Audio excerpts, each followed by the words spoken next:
Olá, vamos dar sequência, vamos começar a entender a implementação do Media Query, né, dentro aí do CSS3. Com o CSS3, vou pedir aqui uma nova folha de estilo, um novo CSS. Com o CSS3 ficou fácil aí da gente trabalhar isso. Então você precisa de pôr basicamente menos recursos. Como que eu trabalho a inicialização de um Media Query? Eu vou colocar aqui o arroba, tá joia? E vou utilizar o Media Only, que é a mídia aí apenas para tela, que é o Screen. Então, Media Only Screen and.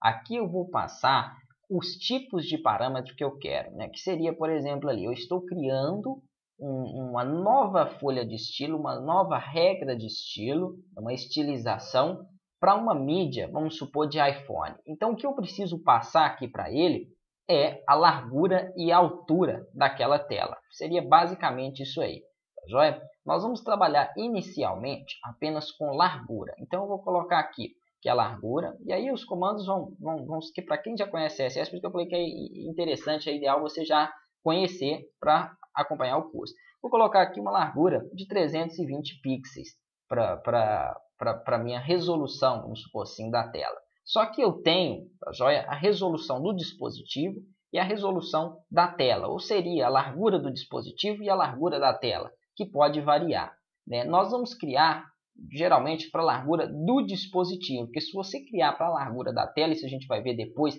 na prática também, a resolução vai ficar menor, tá joia? Se é para o dispositivo, nós chamamos aqui, ó, de devs, né, o device. Então vai ser aqui, não precisa de dar esse espaço, então vamos até diminuir código, porque vai ser tantas linhas daqui, né, quando a gente estiver montando o projeto. E eu vou ensinar também alguns macetes para vocês organizarem melhor o código, tá joia? Eu não tenho muito costume de organizar também, porque quando a gente cria alguns projetos, não dá tantas e tantas linhas. Mas agora eu vou começar a fazer uma organização e vou passar os macetes para vocês. Então, voltando aqui, device vai ser então para o tamanho da tela do aparelho, tá joia? E não para o tamanho da resolução dela. Isso eu vou explicar melhor depois. Então, é a largura do meu aparelho. E aqui eu posso estipular também uma largura mínima. Então, vai ficar min device width. O mínimo que eu quero é para a largura do meu dispositivo. E eu posso trabalhar também aqui, tá joia, o máximo. Então, aqui eu vou colocar a mesma coisa, eu vou até copiar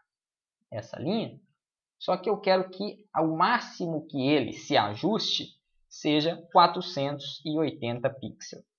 Por que isso? Porque em aparelhos, tá joia? Aqui eu vou trocar para máximo, como por exemplo aí um iPhone, vamos colocar um iPhone 4 ou algum outro dispositivo, você tem aquela opção da própria tela de trabalhar um zoom. Então você vai dar um mínimo e um máximo aí pro internauta, vamos dizer assim, né, ele poder acompanhar ali o seu site. Então, isso aqui a gente vai entender mais para frente. Eu quero deixar bem claro aqui a inicialização, né, do Media Query. Após fazer essa inicialização, é que você vai começar a colocar aí, né, os seus parâmetros em CSS. Então, aqui entra o corpo e as demais aí, né, estilização. Então, você vai primeiro definir o seu Media Query, para qual vai ser a largura mínima e da largura máxima, se é somente da resolução da tela ou se é do dispositivo, como eu mostrei aqui, para depois passar as informações do CSS. Uma outra coisa também, que é muito importante, né? Às vezes a gente trabalha dessa forma aqui. Vou colocar aqui então fonte, vamos utilizar aqui, né, um parâmetro aí qualquer para ele. Eu trabalhando com CSS e fui colocando vários comandos. Para quem já acompanha meus cursos, sabe que eu utilizo, né, alguns parâmetros aí em bloco. O que seria em bloco? É esse CSS, né, um abaixo do outro. Então, eu tenho aqui um primeiro comando, logo abaixo eu tenho um segundo. Vou fazer aqui para que vocês entendam melhor. Eu vou tirar isso. Geralmente a gente vai ter uma classe ou uma div, né, no caso ali, uma regra. Vou colocar aqui então uma regra para ele, ponto cor fonte. Então, por exemplo, eu criei a classe aqui, né, cor fonte, aí eu vou colocar, né, as propriedades daquela classe, font family, e escolho aqui uma qualquer. Eu trabalho em bloco. O que seria em bloco? Eu coloquei aqui uma linha e aqui abaixo, então, eu já vou colocar, né, um font size e assim vai. font size, ok, e por aí vai, font color e assim em diante. Então, se você fizer dessa forma, você vai ter um CSS muito extenso, uma barra de rolagem aqui e uma coisa aí muito grande. Porque, como eu falei, num site responsivo, você vai precisar muito de repetir e trabalhar o CSS. Então, às vezes eu projetei meu site aqui para um iPhone, agora eu também quero fazer o mesmo para um tablet.